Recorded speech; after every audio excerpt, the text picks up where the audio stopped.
Hi, everyone. Today I want to talk to you a little bit about the modulo operator. You guys are familiar with operators. You've been using them in some of the problems. You've got addition, so 2 plus 7 is 9, right? Um, you've got subtraction, 2 minus 7 is 5, multiplication, 2 times 7 is 14, and division, 2 divided by 7 is 0.286, right? Um, what I want to show you today is the modulo operator, and the reason why I want to introduce that to you is because it will be pretty useful for you in solving the third problem in that third problem set, the one that asks you to produce a day of the week uh, to, for some historical date. So first let's talk about what the modulo operator is and how it can be useful. So what the modulo operator is modulo operations tell you what the remainder of a number is when one number is divided by a number. So if I say 8 divided by 4, there's zero remainder, right? Because 4 goes into 8 two times. If I say 9 divided by 4, and here I can show you this, 9 mod 4, the remainder is 1, right? 4 goes into 9 twice, and then there's 1 left over. So what is that useful for? Well, one of the ways in which it can be useful is um, to know, like in the example of figuring out what day of the week something is, for instance, right? If I know that September 1st of this year is a Monday, um, then I know that multiples of 14 in September are also going to be on Monday. So for instance, um, let's see, the 15th of September, right? 15 minus 1 is 14. So I know that 14 mod 7 is 0. So I know then that September 15th is a Monday. And similarly, if I say the 19th of September, well, 19 minus 1, I'm subtracting 1 because I'm subtracting the first of the month, so I know the difference in days between the 1st and the 19th is 18, and then 18 mod 7 is 4. So 7 goes into 18 twice, 14, and then there's 4 left over. So how does that tell me the day? Well, since I know I have 4 left over, I basically can count up from Monday. So 1 would be Tuesday, 2 days later would be Wednesday, 3 days later would be Thursday, 4 days later would be Friday. So when I have 4 left over, I know that since my base day is a Monday, that the 19th of the month is going to be a Friday. And I can actually do that, like if I know some date is 90 days later, you know, some day in December, I guess, or maybe it would be late November because some days have 31, some months have 31 days. Um, if I know that there are 90 days between the 1st of September and whatever date I'm looking at, I do 90 mod 7 and I have 6. And then I know that whatever date is 90 days later is on a Sunday because it's 6 days after Monday. So that can be really useful. That's one of the ways in which the mod operator is useful. And I just want to point out here that the way you get mod is by using the percentage sign, right? So um, basically, that's one use for mod in this assignment. Another one is knowing whether or not one number is divisible by another number. So for instance, if I want to know is 100 divisible by 10, I do 100 mod 10 and I get 0. If I get a 0 for an answer, then I know that something is divisible. So one way that you would use that would be with leap years, right?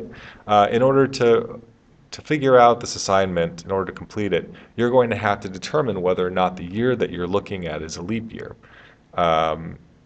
And there are all sorts of rules. Well, okay, any year that's divisible by 4 is a leap year, except when it's divisible by 100, right? So, for instance, 2012 is a leap year because it's divisible by 4. The year 1900 is not a leap year because it's divisible by 100, even though it is also divisible by 4. But years that are divisible by 400 are leap years. So, for instance, 1900 is not a leap year. 2000 is divisible by 100, right? 2000 mod 100 is 0. But it's also divisible by 400. So 2000 mod 400 is 0 as well. So 19 mod 400 is not divisible by 0 by 400. Sorry, 19 is not divisible by 400 because you have 300 left over as a remainder. So 1900 is not a leap year. 2000 is a leap year. And just to show you, 2000 mod 4 obviously also 0. So how do we use that in a program? Well, I can show you a real quick example. Can use kind of a number of if statements. I've got this all loaded up so that I don't have to type and talk so much at the same time.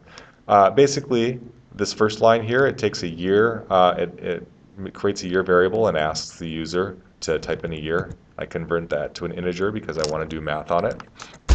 So I have input, type a year here. My second line, if year mod 400 is equal to 0, print this is a leap year, right? So if I save it and run it, you'll see I type 2000, it says this is a leap year. If I type 1900, I get nothing. Now, if I wanted to be friendly, I could say else print this is not a leap year, right? And then, yeah, not a leap year. But I actually want to do something different. I want to have all the rules for leap year in this set of ifs, right? So the reason why I'm going to check year mod 400 first is because I kind of want to go down the list of rules. So remember, there are a set of rules. If a year is not divisible by 4, then it's not a leap year. If a year is divisible by 4, it is a leap year unless it's also divisible by 100. Then it's not a leap year unless it's divisible by 400, and then it is a leap year again. I know that's confusing, but the way I'm going to express that is with a series of ifs. And if I say, if the year mod 400 is 0, print this is a leap year. Else, if the year is divisible by 100, then I say this is not a leap year. So the first thing it does is it checks this condition. Is it divisible by 400? Then great. If it's not divisible, if it's not divisible by 400, it checks, is it divisible by 100? And if it is, then it prints out this is not a leap year. So remember that what's actually going on here is if it satisfies this condition first, if it's divisible by 400, it totally skips whatever comes after it. But if it doesn't match this one, it checks the next one. So now that we have that, I'm going to add another elif. Elif year, else if the year is mod 4 equals 0, print this is a leap year, right? So is it divisible by 400? No. Is it divisible by 100? No. Does year mod 4 equal 0? Yes. Great, then it's a leap year. And then for my last line, I'm going to have an else. And note, I am using colons and indenting here, just like you do for any if or else or elif statement. And then I say print, this is not a leap year. So I've got all my conditions set. Is it divisible by 4? Is year mod 400 equals 0? Okay, then print this is leap year. Otherwise, go to the next statement. Is year mod 100 equals 0? Okay, then print it. Okay, it's not a leap year. If that also isn't satisfied, then go to the next statement. Year mod 4 equals 0? Then print this as a leap year. And if that isn't satisfied, if it's not divisible by 4, then we know it's not a leap year, and we can print this is not a leap year. So I'm going to run this one just so that you can see. 1992, I happen to know is a leap year. This is a leap year. It's divisible by 4. Great. What about 1994? This is not a leap year. It's not divisible by 4. And 1800 we know is divisible by 100 but not by 400. It is not a leap year.